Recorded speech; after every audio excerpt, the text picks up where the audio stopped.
1 telah dibuka. Bagi penonton yang tidak memiliki karcis, diharapkan untuk mensubscribe dan like channel ini. Hey, welcome back to my channel. Assalamualaikum warahmatullahi wabarakatuh. Balik lagi di channel gue, Mimi Michan, Mimi cantik berhati macan. Aduh, setelah sekian lama, long time no see. Gue balik lagi, Sohib Mimi. Kali ini gue akan menceritakan asal-usul sejarahnya, bagaimana akhirnya gue bisa jatuh cinta dengan film-film Korea.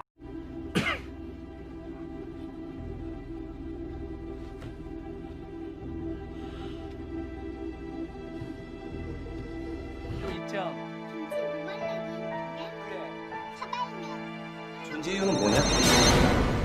지금까지 이런 맛은 없었다. 이것은 갈비인가 통닭인가? Nah, beberapa adegan dan potongan film yang ada pada awal tadi adalah salah satu cluenya.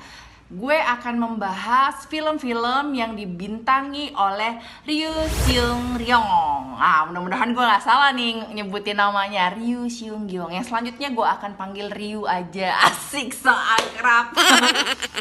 Oke, jadi ceritanya selama pandemi corona ini kan stay aja tuh di rumah selama berbulan-bulan. Dan kebetulan gue dan suami gue adalah pasangan yang suka banget sama film, atau kami adalah pasangan movie lovers gitu.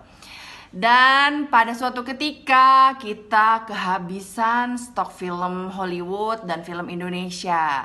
Jadi pas lihat-lihat listnya nih, kayaknya udah semua nih kita tonton gitu rata-rata ya.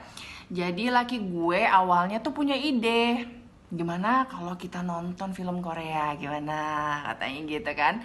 Gue pada saat itu sih belum terlalu tertarik ya, karena sebenarnya jujur aja teman-teman gue tuh udah banyak banget yang suka gitu sama film-film drakor, ya baik film lepas maupun film seri gitu. Cuman gue sih belum tergoyahkan untuk nyoba nonton gitu, karena gue kurang serak aja gitu ngelihat cowok-cowoknya gitu kan, opa-opa yang kinyis-kinyis, kulitnya halus lembut bagikan sutra gitu kan. Singkat cerita, akhirnya laki gue belilah DVD gitu lewat online. Pada saat itu dia beli film seri original Netflix, yaitu Kingdom. Nah pada saat itu gue belum ada channel ini. Nah gue gembar-gembor deh tuh di IGS gue, Instagram story gue gembar-gembor, nih film bagus loh, recommended banget gitu. Gue ulas deh dari film yang season 1 sampai season 2 gitu. Gue bener-bener jatuh hati sama film ini karena plot, alur, pemainnya, semuanya, packagingnya lengkap banget jadi satu gitu. Keren banget ini film gitu. Ya udah, akhirnya gue jatuh hati tuh pada salah satu tokoh antagonis yang diperankan sama si Ryu ini. Nah, Ryu ini di film Kingdom berperan sebagai kepala daerah. Nah, sebagai kepala daerah ini ternyata si Ryu ini seorang tokoh yang sangat-sangat ambisius gitulah.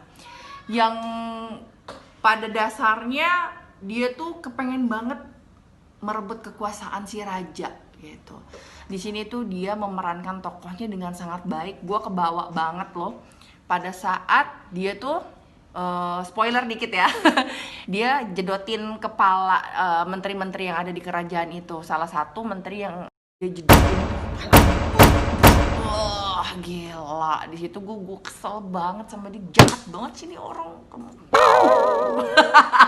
Jadi gue ikut-ikut ke bawah gitu, dan itu merupakan salah satu bisa dibilang kunci ya, kunci kesuksesan gitu, yang bisa tolok ukur lah istilahnya aktor yang sukses untuk memerankan sebuah peran gitu, sebuah tokoh, atau ya misalnya si Ryu ini ya berperan sebagai kepala daerah gitu. Dan dia tuh di situ katanya si Ryu, saya di sana memberatkan suara saya.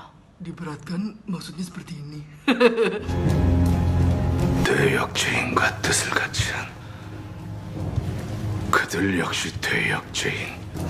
Jadi dia tuh si Ryu-nya bercerita juga bahwa di peran ini dia tuh memperdalam sorot matanya supaya kelihatan lebih dingin gitu. 이 나라의 안위를 위한 일입니다.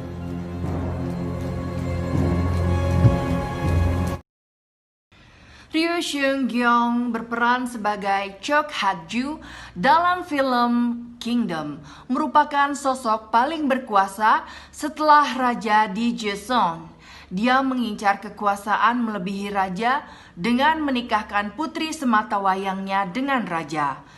Dia rela melakukan apapun agar tahta tidak jatuh ke tangan Lee Chang, yaitu putra mahkota. Ryu sendiri berkata bahwa Cho Hak-ju merupakan karakter yang sangat ambisius. 머리를 쏴라. 머리를 겨눠야 한다.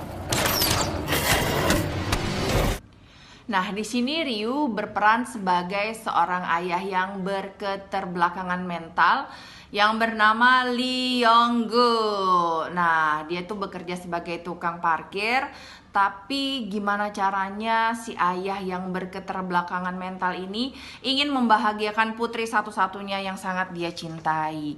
Di sini gue lihat banget chemistry si Ryu sama si pemain putri ciliknya itu Yesung ya.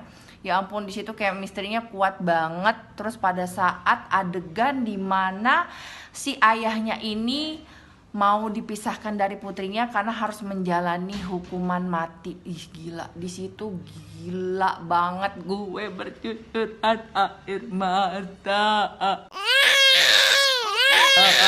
Sedih banget asli.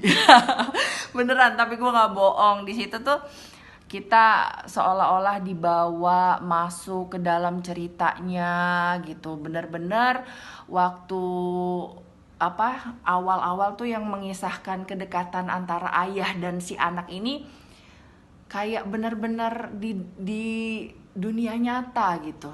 Gila, kayak real banget lah kita ngelihatnya gitu.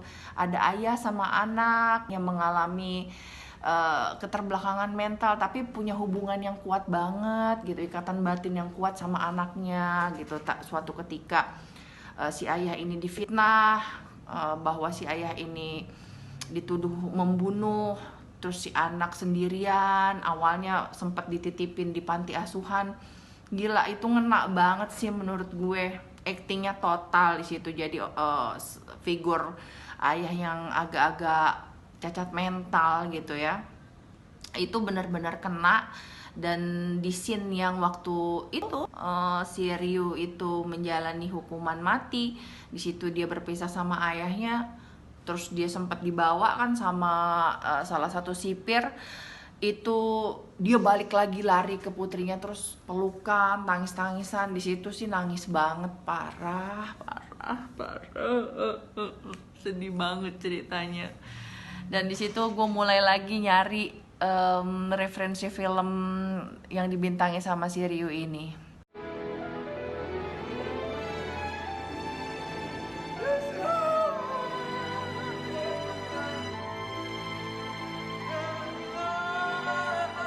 Nah, film terakhir yang dibintangi oleh Ryu, film terakhir ini maksudnya yang akan gue bahas ya. Dia berperan sebagai seorang detektif, yaitu Detektif Go. Detektif Go ini adalah seorang ketua dari tim detektif yang ingin mengusut kasus gembong narkoba. Ini di film Extreme Job. Menurut The Korea Times, film ini mengisahkan tentang 5 detektif yang sedang menangani kasus narkoba. Mereka mendirikan restoran ayam bergaya Korea sebagai bagian dari misi penyelidikan dan penyamaran rahasia untuk mengekspos akar kejahatan tersebut. Akan tetapi, beberapa insiden tak terduga mulai terjadi ketika restoran tempat mereka bekerja mulai terkenal. Kelima detektif polisi tersebut adalah ketua tim Go, yaitu yang diperankan oleh Ryo Seung Ryong, Detektif Jan, Detektif Ma, Detektif Young Ho, dan Detektif Jae Hoon. Menurut Korean Film Council, film ini tayang perdana di Korea pada tanggal 23 Januari 2019 per 6 Februari telah meraih 10 juta penonton, yaitu dalam kurun waktu 15 hari. 시키고 그래요? 저 아까물만 배달시켰다 했어. 저희가 이사했습니다! 제가 이 사람 남편입니다. 초짝이 남편이라더만. 전 남편. 오, 아메리칸 스타일. Fakta mengenai Ryo Seung Ryong. Yang pertama, bahwa si aktor ini pada awalnya bercita-cita menjadi tentara. Wow. Yang kedua, mengawali karirnya sejak usia 15 tahun di panggung musikal, Ryo Seung Ryong melakukan debutnya di tahun 2004 lewat film Someone Special. Ia kemudian dikenal sebagai salah satu aktor watak paling serbaguna dan bisa diandalkan. Hal ini dibuktikan lewat serangkaian film sukses yang ia bintangi. Ryo Seung Ryong meraih gelar sarjana teater dari Seoul Institute of the Arts. Saat ini ia mengajar di Seoul Art College School of Acting Arts. Fakta nomor 4, pada film Miracle in Cell No. 7, Ryu berperan sebagai ayah yang berketerbelakangan mental dan dituduh melakukan pembunuhan. Nah, konon anak dan istrinya ini menonton film itu dan ikut menangis. Aduh, bukan anak istrinya aja, tapi rata-rata semua penonton yang nonton Miracle in Cell No. 7 itu menitikkan air mata loh. Waduh, gile, keren. Fakta yang kelima, Ryo Seung Ryong adalah aktor Korea Selatan pertama dalam sejarah yang berhasil mencetak box office dengan penjualan tiket 10 juta lebih selama 2 tahun berturut-turut lewat film Masquerade pada tahun 2012 dan Miracle in Cell No. 7 pada tahun 2013. Fakta yang keenam atau fakta yang terakhir, Ryu ini dikenal sebagai salah satu aktor Korea yang berdedikasi tinggi untuk mendalami perannya. Jadi nggak heran nih Sohib Mimi, dia bela-belain banget untuk ngambil kursus. Di antaranya kursus masak, kursus kepribadian, kursus belajar piano private. Jadi bener-bener si Ryu ini nggak setengah-setengah untuk ngejalanin perannya di berbagai film yang ternyata memang box office dong.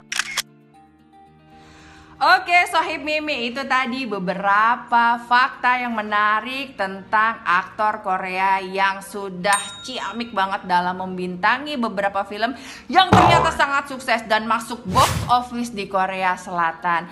Menambah rasa ingin tahu kan Sohib Mimi semua. So jangan lupa nonton semua film yang tadi udah gue kasih. Dan jangan lupa kepoin terus channel gue Mimi Michan untuk mendapatkan update terbaru dari film dan review film tentunya. So, ketemu lagi di channel gue berikutnya. See you. Wassalamualaikum warahmatullahi wabarakatuh. Bye-bye.